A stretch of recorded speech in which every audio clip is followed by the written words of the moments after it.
Yeah, meek. A lot of people, I think, associate meek with weak. That's the typical idea of like, oh, he's meek and mild. He's really like poor tempered. He's super quiet, and that's not what meek really means. And you see that like Jesus is called meek in the Bible, and Jesus was anything but powerless and weak. Hmm. What meekness really is power in check. It's the ability to do those things, but not coming across with that authoritarian type space, right? So it's really just power in check, which breeds confidence. Well, hello, good evening, good morning, good afternoon, wherever you're joining us. We're so glad that you're here for the Lease Commute podcast. Today, we have a really special guest. We have Gareth Young with us today, and he's going to be speaking a little bit on some leadership and a few other things. We'd love to hear his story. And Gareth, welcome. We're so glad to have you. Thanks, man. Great to be here. Dude, this has been a minute in the making. Yeah, I'm super thankful for you making the effort on a Monday night in Midland, Texas to come hang out a little bit. yeah. I'm excited, man. So tell us a little bit about who you are, what you're doing, and where you find yourself today.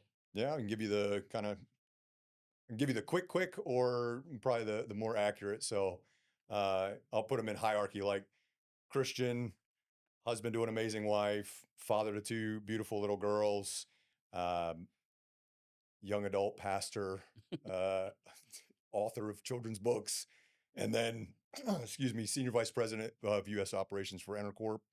And then my wife and I have like a side hustle for swag and hats and that kind of stuff. And that's kind of So like you find yourself hierarchically, pretty bored these yeah, days. yeah, not a lot going on at all. Yeah. So tell us a little bit about your family, where you guys are, how often you're out here, what you're doing for kind of your day job, and what that looks like day to day. Yeah. So married to my beautiful wife for almost 14 years now. We've got two beautiful little girls, Emma and Eva. Emma's fixing to be 12 next week, and then Gosh. Eva is 10.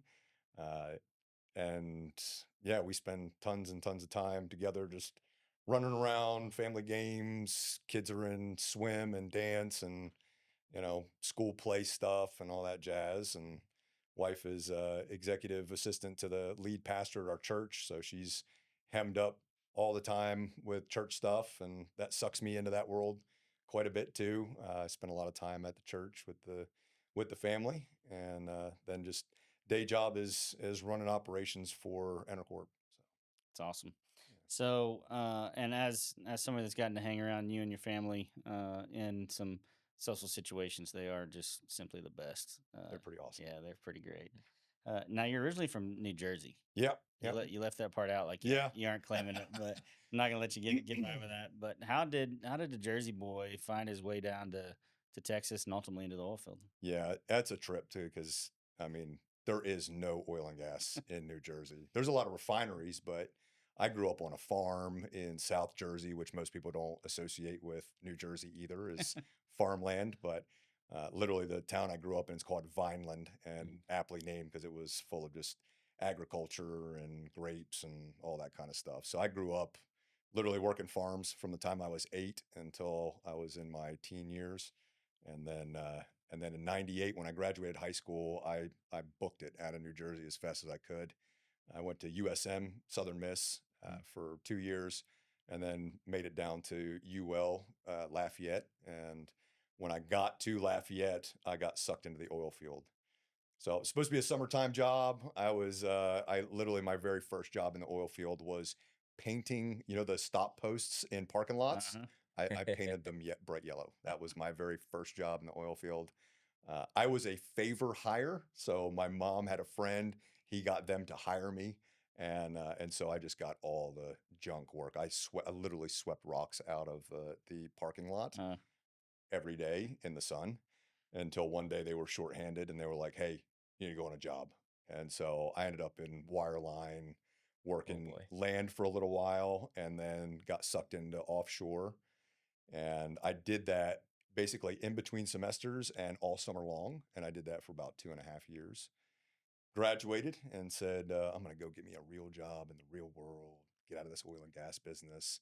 And then I found they don't pay very well in that space. uh-huh. So I was fixing to go back into the oil field. I did try my hand. I did substitute teaching for a little bit, and then got a job offer to be a teacher, but again, they don't pay very well. I drove an armored truck for a little while in Baton Rouge, Louisiana. That's amazing. So armed guard on that one. It's a fun fact I didn't know. Yeah, That's a good yeah, deal. that was pretty wild. And then I said I'm going back in the oil field. And I had a friend that they were looking for somebody that had teaching experience and oil field experience to become a safety trainer. Hmm. And I said, Wow. wow, I'll Yeah. give it a shot. It'll keep me on land for a little while. So I did that for Superior Energy Services for a little over a year, then got sucked into Neighbors Drilling for a field safety position. I did that for a couple of years, then got a district for Neighbors, and then they sucked me up into their corporate office, and I was over the lower 48 states for a little while. And then I left that to do a startup because I'm a glutton for punishment. So I I'd joined say a it's friend of worked out mine. okay. Well, it wasn't this one. So I went to a company called Greenfield Energy That's great. Services, and that was fracking, cementing, coil tubing. And I did that for about 2 years, helped them build a program. And then I got an offer to come to the company I'm with now when it was first starting up. But I got to be the director. So I got to build my own program. And that was really appealing. So I was director of HSE for Intercorp for 7.5 years. Yeah. And then I've been SVP of US Ops for the last 4.5. Yeah, it's amazing. You mentioned, and I just haven't known you. I know that your faith's a big part of who you are and kind of part of your core makeup. What at church? You mentioned your wife is active and actually on staff there as at a full time position, and with you, I know you like teaching. I know you like preaching, which you get to do a couple times a year, and Yeah. what does that look like, and what's that? How do you balance maybe the stuff that you're passionate about and kind of feel called to with the day to day aspects of your day job? Yeah. It's a good question. We it's a lot of balance. So I lead a men's ministry on Fridays. I lead young adult ministries on Sundays. So there's a bunch of time that's invested just studying and preparing and doing that kind of stuff. But I basically try not to sleep. It's I'm lucky if I get 6 hours of sleep a night. I try to get up early as I can. About 4 o'clock in the morning is my usual, depending on how late I got to sleep. But I'll get up at 4 and study for about an hour, hour and a half.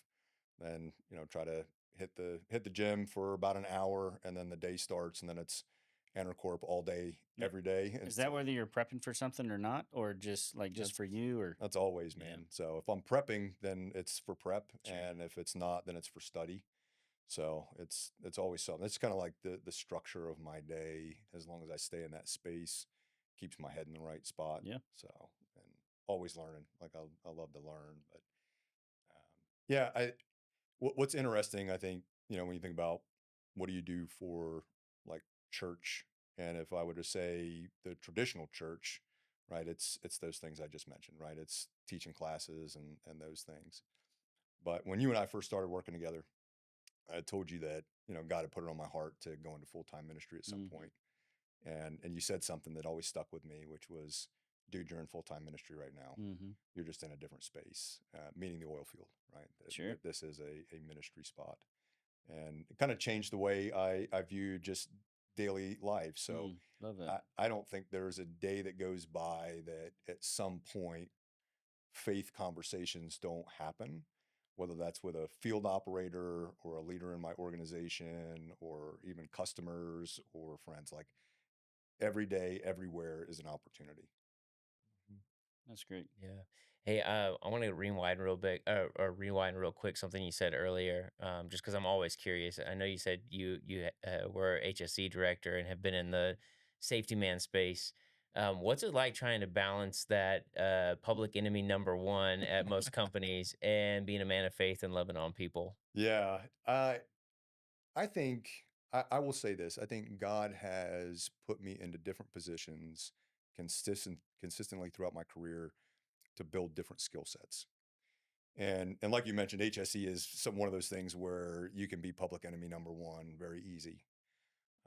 But being in a space where you are trying to get someone to want to do something, but you don't have the authority to make it happen, Mm. you Hmm. have to learn how to lead through influence and not through authority. That's Yep. good. and it taught me a skill set that I didn't have, right? Which is exactly that. And I feel like I got good at it. We've been able to build really good programs around that. So it taught this neat skill set to me to be able to learn how to lead through influence. And then, then God did give me a space where I have authority, but I don't have to lead from an authoritarian standpoint. Hmm. I still can lead through influence, but with the backing of authority. So I think if you flipped it the other way, it wouldn't have worked well. Obviously you're kind of in a position where there's just a lot of demand on your time. That's just kind of one of the byproducts of being in leadership. Kind of walk us through what's the process of knowing what to say no to with so many different opportunities being in front of you. Man, that's a good question. And I will say I don't have like a big problem saying no in spaces. My wife has a terrible time saying no to things because there's a lot of good stuff out there, right? There are a lot of things that you can feel pulled to want to do, and my wife will do that to the detriment of her health. Like she will say yes to everything, run herself into the ground, and I have to be the one that pulls her back. And I'm not built that way. Like I'm easy to say no in some spaces. I think my brain is kind of like built in that Eisenhower matrix, right? Of like urgent, important, urgent, not important, not urgent, not important, or not urgent, but important, right? That Hmm. that box. And my brain naturally kind of shoves some things into those spaces. So I try very easily to just, I say no to the not urgent, not important stuff. I just falls right off the plate. I think my wife actually does a good job of pulling me more in the direction of like, hey, we need to say yes to this, and I'm the one that says, hey, we need to say no. So we balance each other really, really Hmm. well in that space. But the funny thing is, my wife is massively wise, and I'm super blessed that she is my wife. And she said something that she doesn't live by, but I live by, which is exactly in that space. It's whenever you say yes to one thing, you're saying no to something else. Hmm. And I always try to look at what am I saying? If I say yes to this, what am I saying no to? Mm. And that could be like, hey, Gareth, come to this. Man, we got a great Bible study on Wednesday night. You should come, blah, blah, blah, blah. If I say yes to that, what do I say no to? That means I'm saying no to the very small amount of time in the evenings that I have with my family. And so for me, that's a no brainer. That's a Mhm. real easy no because my first and most important ministry is always my family. Like God gave me a beautiful wife and beautiful kids, and they're my number one responsibility to be able to lead and love on. But even if it's hey, let's go feed the homeless on a Saturday morning, man, that's great. Like those are great things, absolutely amazing. But what am I saying no to? And again, is that like helping my wife with the 7,000 things that my kids have to do? I say, no, I'm not going to help you with that. Have fun with the kids. And she's been taking care of the kids all week. Like Mhm. that's not a very fair answer in those spaces. So even though it's a good thing, I think there's stuff where you have to say no to this because I'm saying yes to what's critically important in those moments. Yep, that's good. I know that, and by the way, whenever he speaks about his wife being wise, like I can vouch for that. When I needed something to happen, I didn't ask Gareth to pray for me. I asked Kayla to pray for She's got me. the Holy Spirit's ear Oh right there. man, she's Yeah. funny. But just having gotten the privilege of working with you for a handful of years and working for you and seeing how you do have this like weird ability to get what you want and then make your people think it's their idea, which gets a lot more buy-in and ultimate success. But you do a good job of empowering people to make decisions, and delegation is what you do, but also like you involve really well as just like as part of that decision making process. It's honestly something that I've admired about you and working on because I'm not great at it. It's easier to go do something and maybe better in the short term, but ultimately the long term may not be as effective. As you're building your team and consistently uh, putting them in situations to maybe stretch or be a little bit out of their depth and watch them kind of grow into it, how do you ensure success for that individual in a way that makes it a win for the organization? Um, I'm big on preparation, Hmm. right? Like that's one of those things. A pastor tell me years and years ago, very beginning of my career, was like winging it is not a gift of the Holy Spirit, and I live by that. So I think I always try to teach my people that exact same skill, which is, dude, plan, prepare, and practice. If you do those things consistently, you're going to be successful in whatever you endeavor you get into. And then of course it's like a dad on the side of the pool when your kid's learning to swim. Like you don't just kick them out there and be like, well, I hope they don't drown. So Mhm. it's the same with your team, right? You want to help them plan, prepare, and execute those things. And so you give them all the tools and hopefully walk alongside them long enough to where they feel confident in the material and the decisions they're making. And then at some point you just kind of like pull your hands back and you stop holding on to them when they're trying to ride the bike. And sometimes they still skin their knees, Sure. right? But you're right there to help pick them up. One of the things I love about you is you're pretty quick to correct if you see something going awry. Which you put me on a book that talked about clear communication being kind communication. Like sometimes the communication isn't the most fun to deliver, but you clearly communicate that that's actually being kind because then they can correct their trajectory and maybe get something fixed. Yeah. How do you what when it comes to navigating conflict from your seat? What's that look like? Oh man. Uh, I actually enjoy conflict. That's probably like a weird thing to say, because I think most growth happens when you're not scared to push through conflict. Agree. And conflict doesn't have to be negative.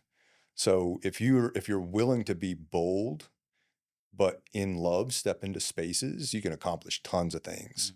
And that's where I feel like I thrive a lot in conflict. Is I love to step into it because I'm always of the mindset of how do we get the best outcome at the end. It's not about being right. It's about how do we get the best outcome at the end of this thing. And so if you keep that mindset in those spaces and you really want everybody to win, then you can walk through conflict well. And I've told it's been weird over the last year and a half. I've had a lot of people come to me with some issues, personal but business. And the answer that I feel like the Holy Spirit's always put on my heart is like, man, tell them to be bold, Mm. tell them to be brave. Like if you, I think fear is kind of that demotivator.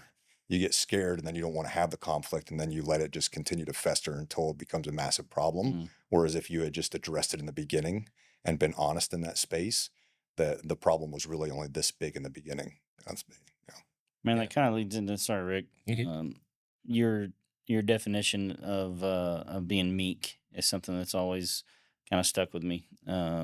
Share with us kind of I think it ties in really well to what you just said. Yeah, meek. A lot of people I think associate meek with weak.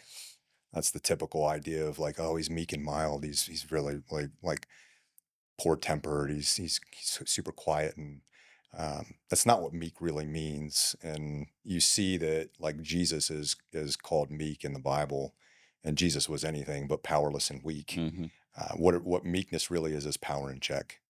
It's the ability to do those things, but not coming across with that authoritarian type space, right? So it's really just power in check, which breeds confidence.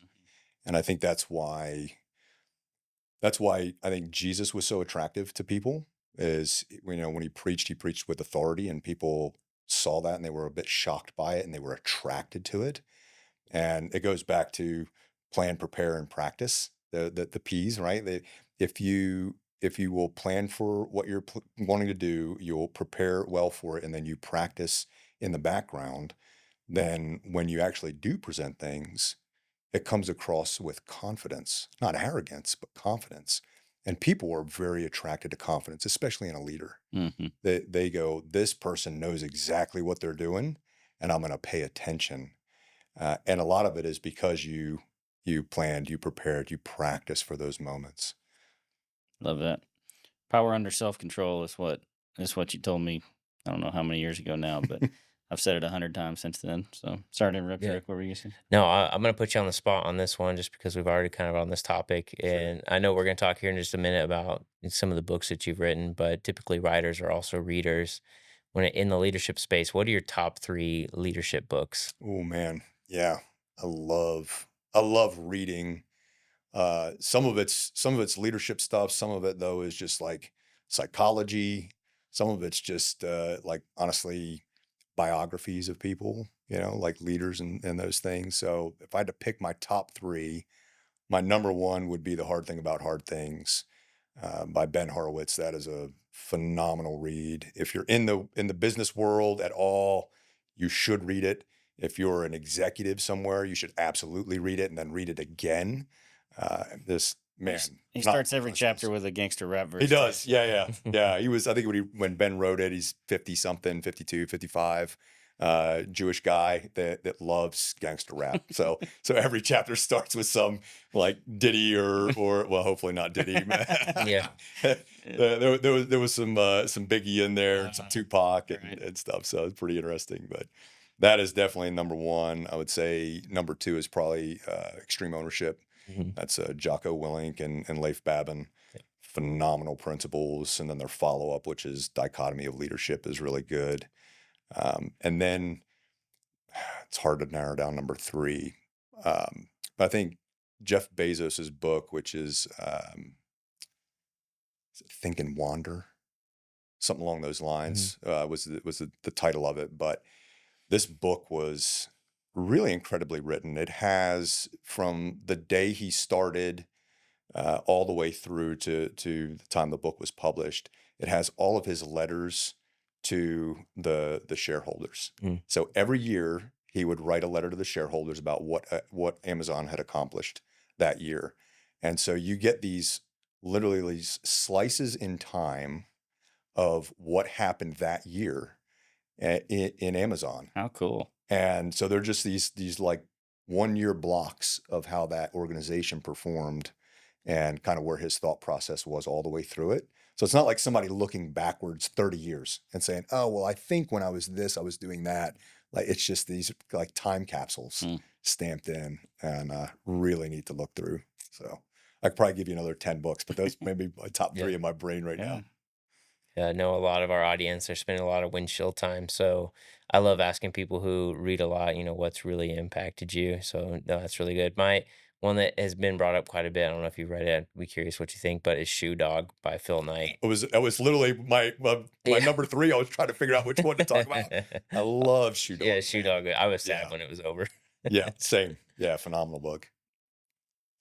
Well, in addition to reading and just kind of staying tuned up on that, I know you're a big systems guy, getting up at 4 in the morning. And then if you need Gareth, you better call before about 7 at night. But, what kind of systems other than just time management, fundamental stuff, like what are your kind of non-negotiables that help keep you centered and kind of living your best version of you? I think honestly, like structure is probably one of my Mhm. number one systems. It's hard to say there's a lot outside of that, but having that built rhythm into my day just helps me perform better. And then the other thing that I guess there's a few other things that help keep me on track. And I'll use planning tools like Microsoft To Do, which is great. Like if I've got something that's important, I'm going to make sure it's on that list so that it doesn't lose traction at some point. It's when you get super busy and you're pulled in seven different directions, it's so easy to forget things, like to just legitimately forget important crap. So I have to keep notes. And if it's on a piece of paper, I'm probably gonna lose a piece of paper at some Sure. point. So Microsoft To Do is a really great tool for me and you can share it with teams and do all those kind of things. So that's good. And then honestly, just like calendaring some stuff. Um, I've got I've got some structured meetings that happen every week at the same time every week, which is, again, keeps me on track on those things. But even with my team, so I've got X amount of direct reports. I've found that they really enjoy having at least a 30-minute to an hour block of time. If it's not every week, it's every other week, and we schedule it. And sometimes one of us is tied up and we can't make it, but it's always on the calendar, so they know that if they need it, they've got time with me, right? Just keeps us in that good space. Yeah, I love that. And that's I think it's an undervalued thing that of leaders just kind of scheduling time. Just I recently did the same thing. Got through one-on-ones with kind of my supervisors and up and sometimes we're sitting there talking about the how bad the Dallas Cowboys are, and sometimes they're bringing legitimate you Yeah. know, concerns or family stuff. And sometimes it takes an hour and a half into the conversation to get what they really want to talk about, you know, but it's super beneficial. Jared Blong was actually a guest on the pod earlier Yeah. this year, and he put me on a book called, or actually gave us both a copy of Wisdom of a Bullfrog. Okay. And you know, one of his main things was like, you know, a leader or well, what's the saying? I'm gonna mess it up now. But the general essentially smells like his troops. Like you got to get out and about Hmm. with your team, and that was something you always told me to do, was get in the field more, and I don't love the field. And so as soon as he said that, I was like, oh my gosh, Gareth, Gareth, yeah, my brain. Gareth can have a field day with this, you know. But it really is valuable, you know, It not is just at the field level, but kind of getting in and around your team. massively valuable. You know, none of us are strangers to pressure.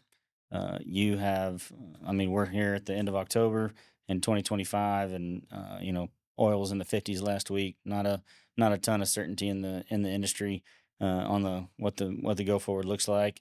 When the pressure ramps up, what do you do to kind of maintain your level of kind of peak performance, but also just kind of leading well in spaces of uncertainty? Yeah. Well, been in this industry 24 years now, right? So seen the ups and the downs in those spaces. So one thing is just honestly just remembering that this business is cyclical. Like it has its ups, it has its downs. It's globally traded at this point. So, you know, we're at the behest of whatever world powers are doing. You know, like I don't control any of that stuff. Um, my I will say like pressure itself, I don't feel a ton of in those spaces.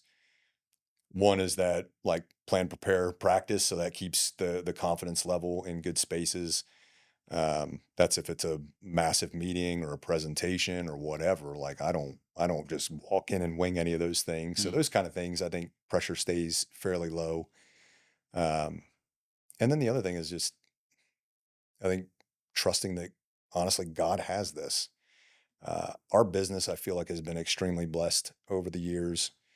I I feel like we try to make the most ethical, consistent, integrity-driven decisions.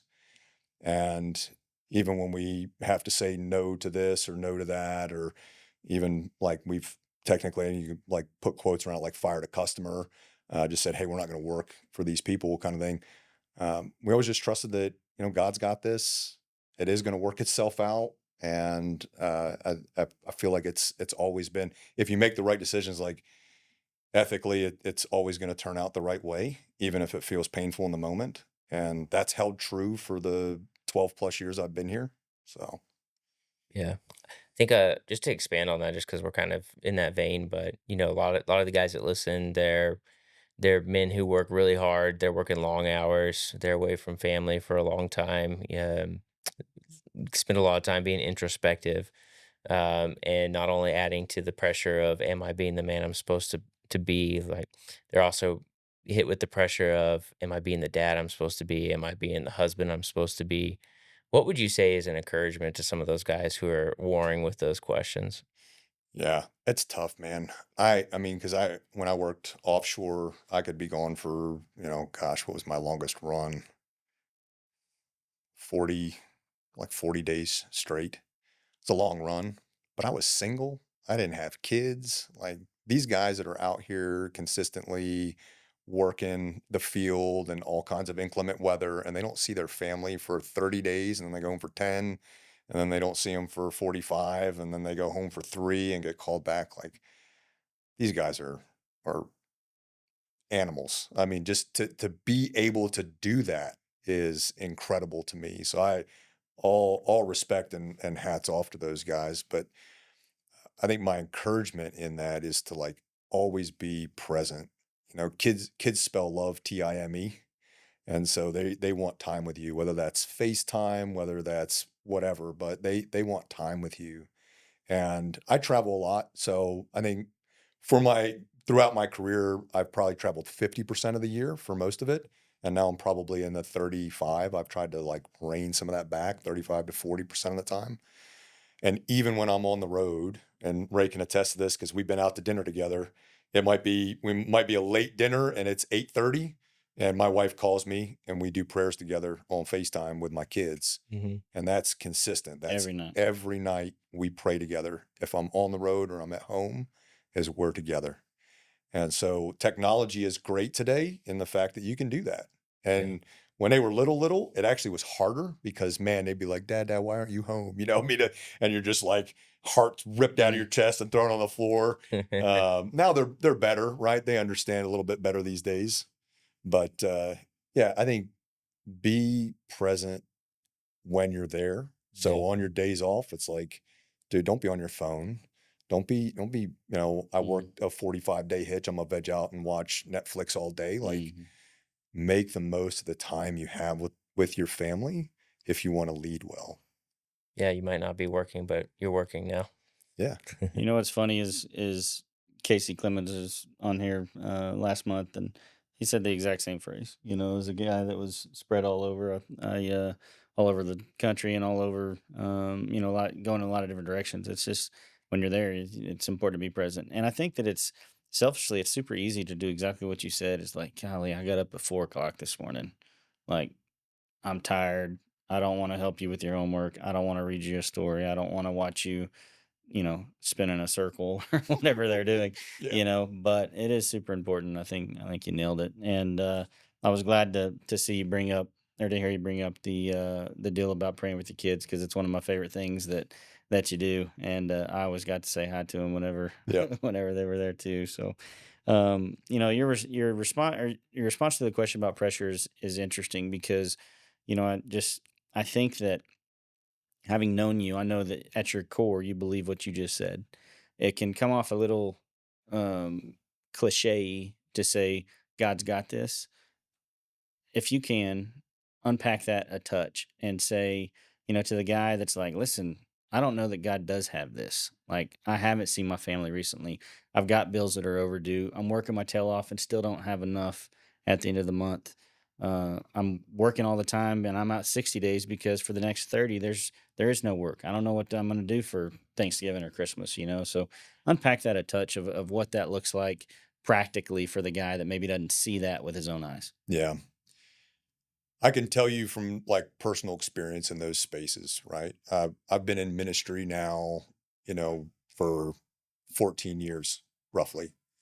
And the number of stories of God coming through in like wild ways through people, right? And I think that's where most people are just like, God's a genie. I'm gonna rub the lamp, and all of a sudden there's like 30 grand in my bank account. Like that doesn't happen. But I have seen where people have lost their job and they don't know how they're going to pay their mortgage, and somebody in the church comes alongside and literally pays their mortgage for them for 6 months while they're hunting a job and looking to get things back on track.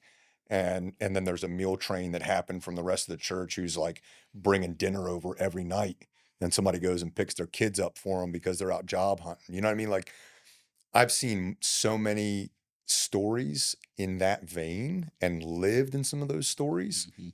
that I can look historically back and go like, man, no matter how hard it got, no matter how bad it got, like God always showed up through his people. But I had this conversation with my oldest brother. He doesn't particularly like to go to church. I think he's afraid he's going to get hit by lightning if he goes in, kind of thing. But he struggles. Him and his family struggle up in New Jersey. And I just keep encouraging him, like, dude, you need to get your butt in the church Mm. because God wants to hug on you, and he hugs on you through the people in the church. So you're waiting and waiting and waiting. Like, I can't hear him. I can't feel him. I can't but you got to get around the people that are full of the Holy Spirit in order for the Holy Spirit to give you a hug. And then there are those resources and those people around you that want to help, that want to take care of you, that want to help you out when you fall down and pick you up and dust you off and carry you down to the next space. And you can't do that if you sit in isolation in your house and you're like, well, I was out for 45 days. I don't want to go to church. Bro, go to church. Like, get your family, be a leader. You want to lead well, you need to start there. That's so good. Mm-hmm.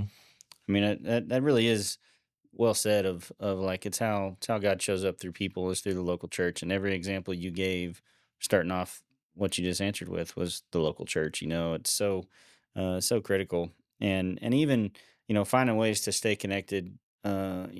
Whenever you're not home, when you are on a 30, 45, 90-day hitch, whatever it looks like. I've got a men's leadership, kind of book study that we do on Friday mornings, and it's What's mostly it called virtual. then? It's Right? mostly virtual, Yeah. and the whole heart behind it is, I mean, there's guys that still work for you that Yep. call in, and I get to hear their voice and sometimes see their face on the link, but it's like that sense of community that I think all of us are just craving, whether we acknowledge it or not. Man, it is so powerful, and the truth is exactly what you just said. It's how God shows up, just Absolutely. through the people. Well, and what's neat is I know because we talk about it. Like if one of my guys doesn't show up, you're either asking me if they're okay or you're calling them to make sure they're That's okay, right. right? Because it's your community, Hmm. and you notice when somebody's not there, and you want to make sure they're okay, right? And it's just loving on people. You bet. Well, as technically I'm a competitor. We're in the same space, and we knock heads on. Yeah, you're 10 times the size, but we're fighting for the same stuff. Yeah. You're one of my favorite leaders, and like having seen it firsthand, and then seen the evidence of kind of the guys around you. Who are some of your favorite leaders? Who do you look up to? Who are you been in the ear of when you run up against something that you don't? You don't necessarily know there's maybe not a great easy answer at face level. Yeah, it's a good question. I think the number one person that I go to when I'm kind of stumped in those spaces is honestly James Pung, our CEO. James has been just a phenomenal leader inside our organization. You know him Hmm. well. So if I'm not 100% sure in those spaces, I'll be like, hey, this is what I want to do. What are your thoughts? Right? Well, Like, it also honors him, right? yeah, Which for is sure, which is awesome. for sure. And then I mean, I look at a lot of leadership stuff outside of that. My number one is obviously I pray a bunch, man. So I mean, that's if I'm looking for my number one leader, I'm always looking up. I want to have that conversation with God, and I think He does I lead love and that. answer me in those spaces. I'm always looking up. That's good. But I do I follow some pastors as well that I'm looking to see how they lead in those spaces. I told you before, like I love reading biographies like Phil Knight's story of Shoe Dogs or something like that. I think you can glean so much good like decision making principles through those spaces. And then I have a couple of different podcasts and things like that. But yeah, if it's a one-on-one, I'm trying to have a conversation. It's probably James and it's probably my wife, to be honest. Like Kayla speaks massive wisdom into my life. If I'm challenged on something, I'll put it in front of her and like, what do you think? What are your thoughts? And she's brilliant from a leadership perspective too. Like she's my pastor's right hand. And be honest, like she runs a lot of that stuff, man. She runs a lot of it, and he gives her a lot of latitude, more and more as she proves herself out, and he just continues to give her more access to different things. But it's such a blessing having somebody that's intelligent and wise, and she's got her pulse on the Holy Spirit too. So if we're both asking, we're gonna get similar answers in those spaces. And she desperately has, kind of your best interest in mind. And, Yeah, the three of us have all married, pretty, I mean, well above our pay rate, but also really high capacity women that, yeah. have the ability to think on their own 2 feet, not afraid to speak up. And that is a massive, massive benefit. Um, Yeah, speaking of wives, just because we have so many single men in oil and gas, especially who listen to the podcast. Yeah. And we've talked about this on previous episodes, but I'd love your perspective on it. There's a single guy out there. He's not married, but he's interested in being married. What would Gareth recommend that he look for in a potential wife? Oh man, I can answer this one pretty quick, I think, because I was in that same vein, right? And um, I when I was looking for my wife, I went on eHarmony. We are literally an eHarmony success story, that's which great. which is pretty fun. Mhm. But my number one quality that I was looking for was like she had to love the Lord more than she loved me. That was number one. And then the second thing is I wanted somebody with a sweet disposition. And those women, right? That they walk into a room and you can kind of feel their kindness. And that's what I was looking for. And I went on, so you sign up in like 3-month blocks, and I went on 20, gosh, I don't know, like 23, 24 first dates.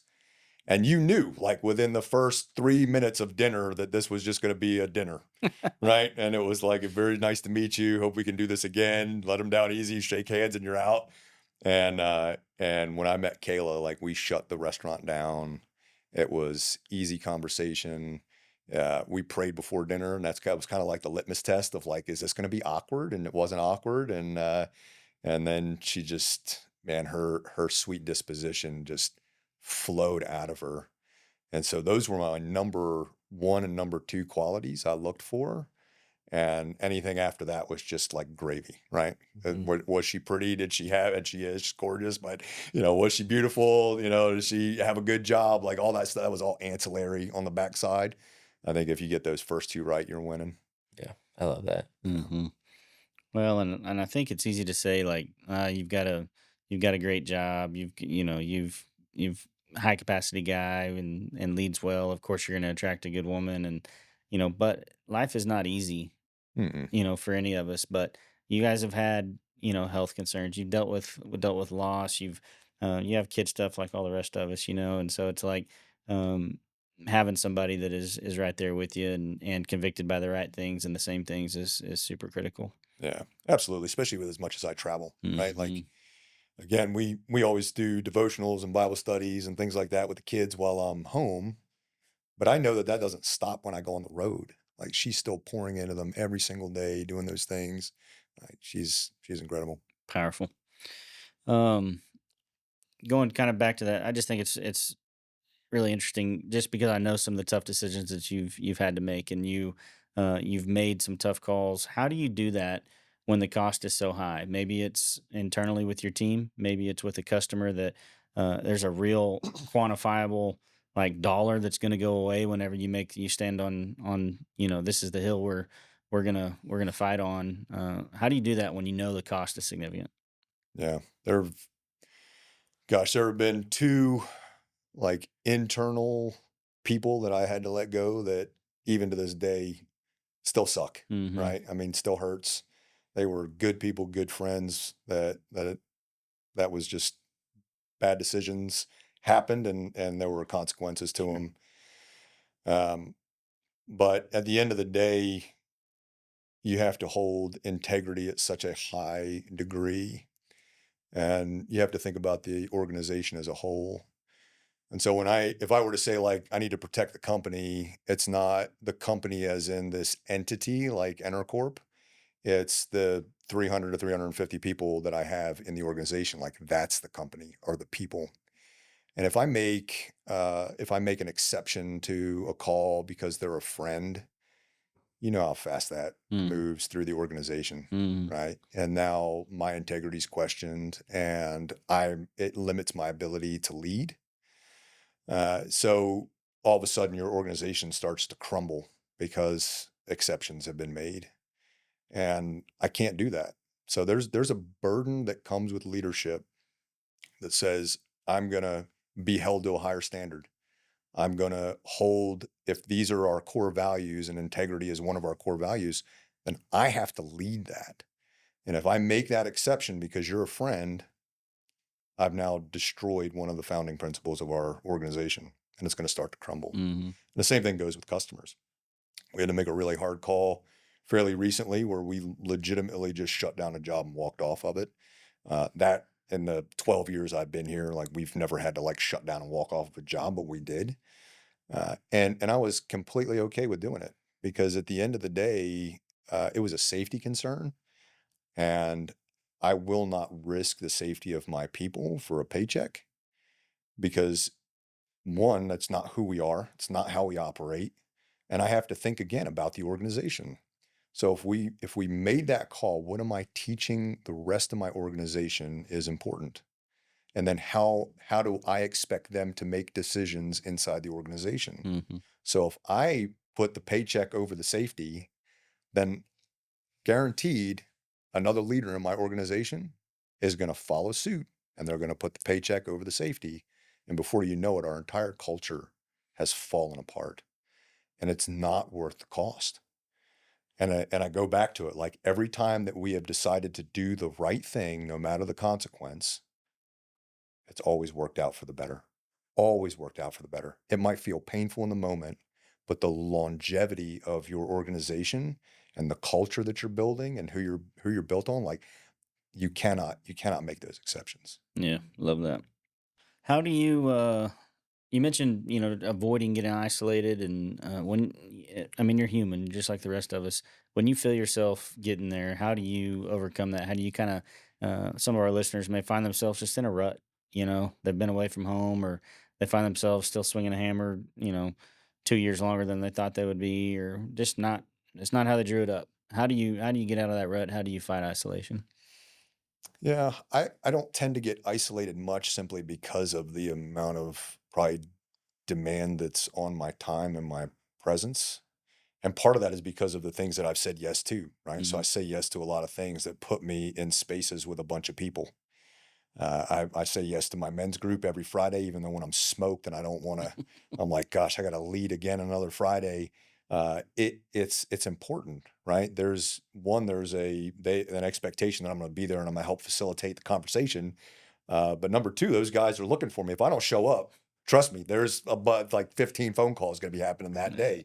It goes back to our community conversation earlier, right? Like if you set some structure around your life and you put a bunch of people around you, they're going to start calling. They won't let you isolate yourself. Hmm, that's And good. and honestly, like that's the enemy's number one tactic, brother, is how do I get you alone?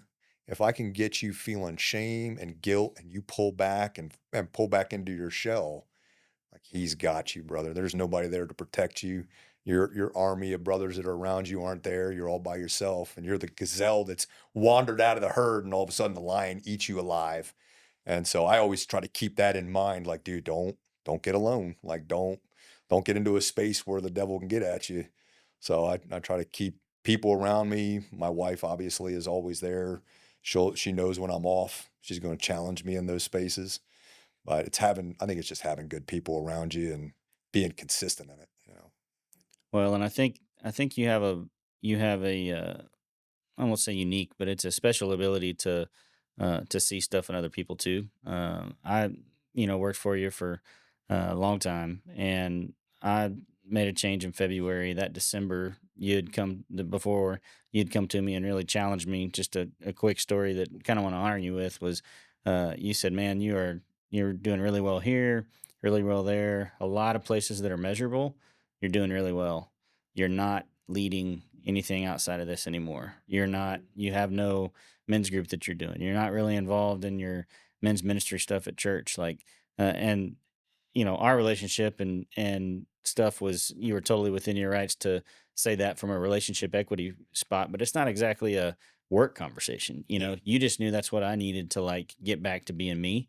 And I took it seriously, and you're like, I mean, you challenged me with it. Like, it's like you need to do this, and don't come back to me till it's done, type of deal. Right. And I did, and here we are, a couple of years later, and it's going strong, and it literally has changed my, it's changed kind of my everything. This came out of that, So Yeah. I want to honor you and tell you thanks for that because I actually listened to you for once. But Yeah.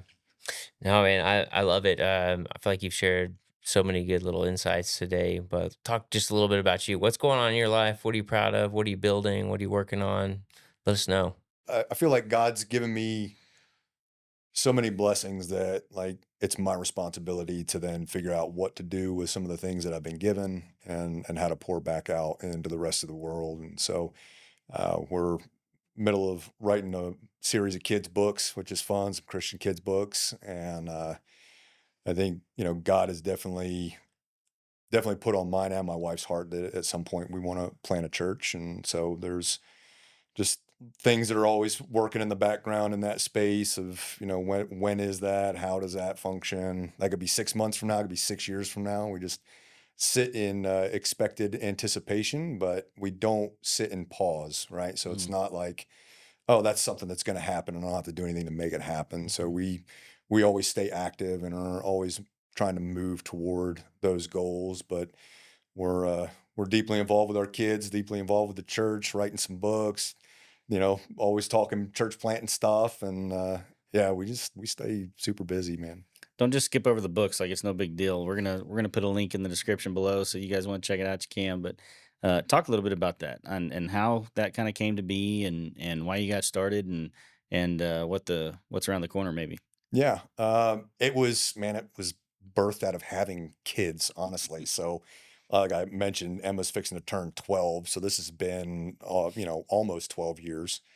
You're a parent and you've got the bottle and you got a book and you're like rocking a kid to go to sleep, and you want them to go to sleep as fast as possible because you're exhausted. And I found that like the melodic styles of like rhyming and Dr. Seuss and that kind of stuff Mhm. would help put the girls to sleep. And so, dude, we read every single Dr. Seuss book that existed.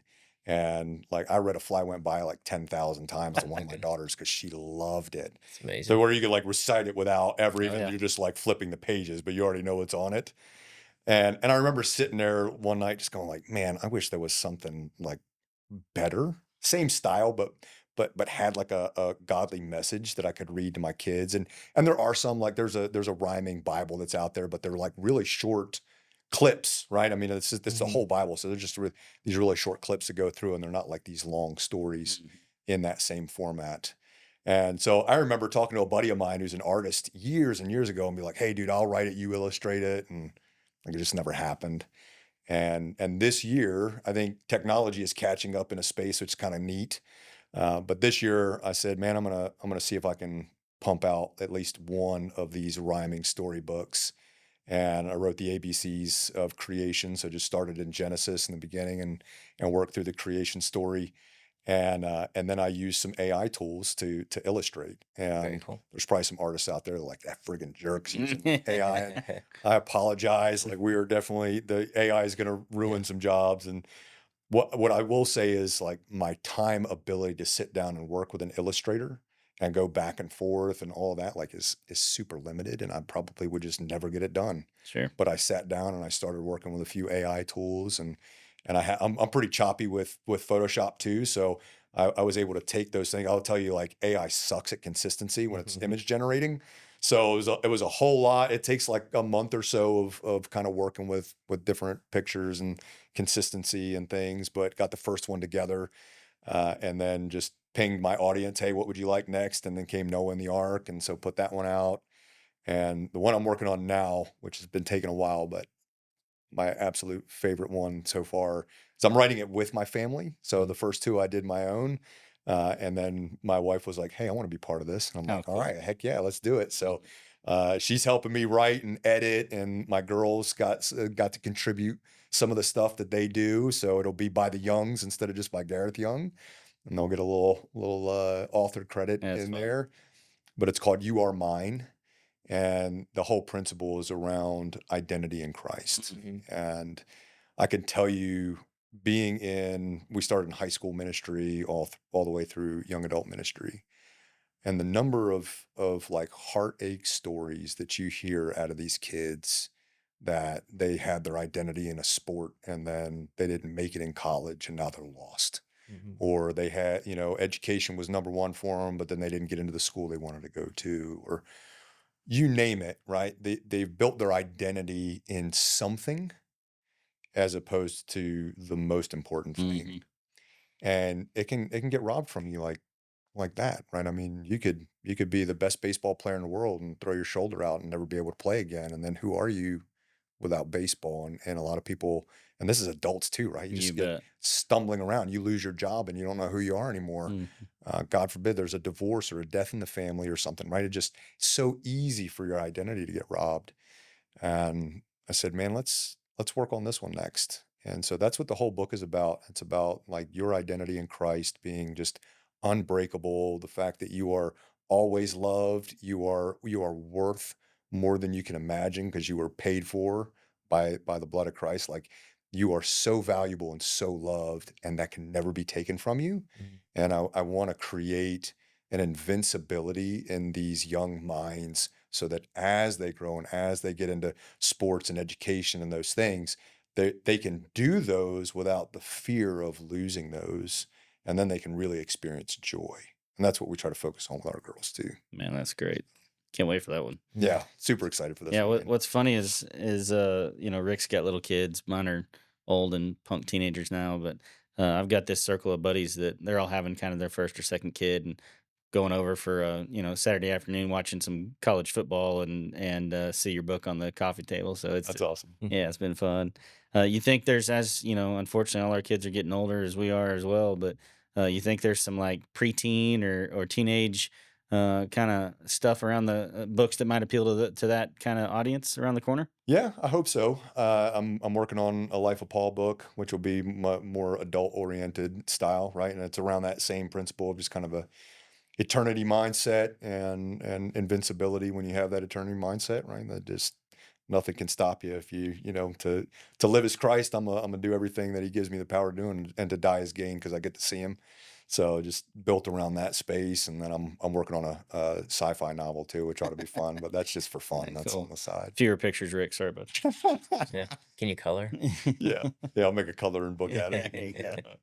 Well, Gareth, we've been just super honored and thankful to spend some time with you and pick your brain on some stuff. I get to do it anytime I want, but I'm happy to share it with the rest of the world. And man, just love you and super thankful for your friendship and the way that you've led not only me but just countless others along the way. Man, you've done a good job and really appreciate your time this evening. Would like to finish up with Rick always asks a question to kind of to tie things up, and it's um, well, you want to just ask it? Yeah, yeah. No, you kind of touched on it, especially with this newest book that you're working on. But identity is such a big issue nowadays. There's just so many, especially it's especially in young men. They just don't know who they are. They don't know where to place their identity. They don't even know where to start. They're upset about it. They're depressed. They feel like they're spending all their time trying to find who they are. What are some words of encouragement that you would give them if they're questioning themselves like that?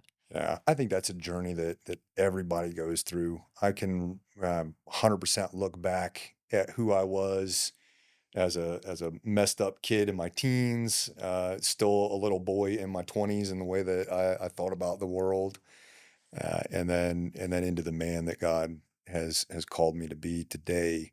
And again, working with these students all the way through, I think 18 to 28, you're really trying to figure out who the heck you are and what does it even Hmm. mean to be an adult. We love walking through that space with them and helping them navigate that portion of life, because it is, man, you're lost trying to figure all these things out. You're technically an adult by age, but you don't feel like an adult on the inside. And then just helping them navigate, what does it look like to be a career oriented person? What does it look like to seek a spouse? Where do you really want to go? Um, I can tell you, like, obviously, just like the book, like the number one place that you need to seek your identity, I think, is in Christ. There's nothing else out there that's going to fill that void inside of you. And then finding the purpose that He's created you for is the fun part. Mm. And I think the number one way that you can do that, we already talked about, like getting involved in a local church, but like just learning to serve in a church. You find that as you serve, you are fed. There's a great story. I don't want to take too much of your time. There's a great story where Jesus, he goes to this well, and there's a woman there getting water about noontime, which was super awkward. Usually they would go early in the morning, right, when it was cool out. She's there by herself, and the disciples go into town to go get food and do that kind of stuff.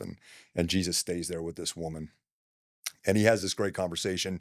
Anyway, she runs off to go into town and tell him who she found. The disciples come back and are like, "Hey, you need to eat something." And he says, "I have food you don't know about." And they start questioning each other, kind of like, "What do you mean he's got food? Well, he got like bread up his sleeve? Like what is this?" And he said, "My food is to do the work of the Father." And so he's talking about being fed, doing what God has called you to do. And once you get into serving in some capacity, and look, if you're not in a church and maybe that's not your thing, like, you need to find a place where you can serve.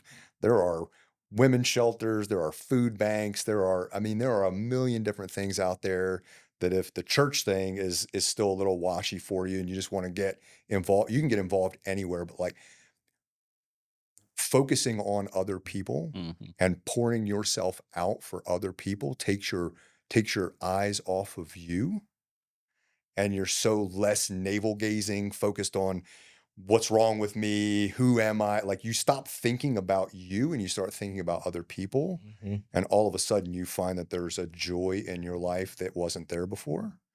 And then all of a sudden maybe you start discovering your purpose in life.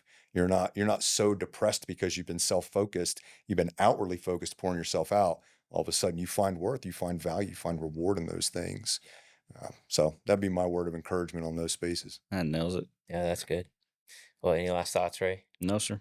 Cool. Appreciate you. Hey, thanks Well, for having me, guys, man. This was a yeah. ton of fun. Man, Gareth, thank you so much for jumping on the podcast today. I know I found a lot of value in it, and I know a lot of listeners are going to find a lot of value in it too. And guys, if this was encouraging to you, if you felt like you found some value in it, please be sure to hit subscribe, hit follow wherever you're consuming this podcast. Also, be sure to check out Gareth's books. We have them linked here. There's a lot of junk out there. Somebody with littles, I have found the junk without even knowing it was there. Go get you some biblically based children's books. Get them for your niece, get them for your nephew, get them for your kiddos. It's a really great alternative. But anyways, thank you all so much for joining us, and we'll catch you in the next one.